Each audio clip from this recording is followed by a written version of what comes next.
Hello and welcome back to HardReset.Info. In this video I will show you how to uninstall Facebook on Android 2025. Let's begin.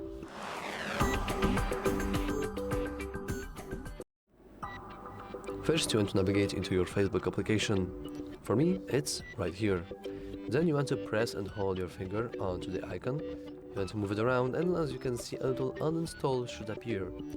However, on some devices this might not work, because currently I am using Google Pixel, and for example on a Realme device or Xiaomi device or whatever, this might be a little bit different. So now I will show you an universal way of uninstalling your Facebook. You can press and hold the icon, then click App Info, and here we have App Info about Facebook.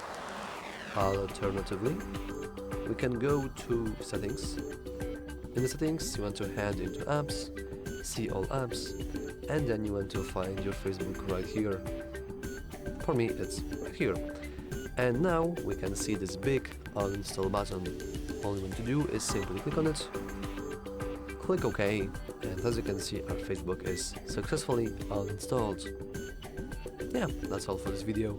If you found it useful, remember to like and subscribe. Thanks for watching.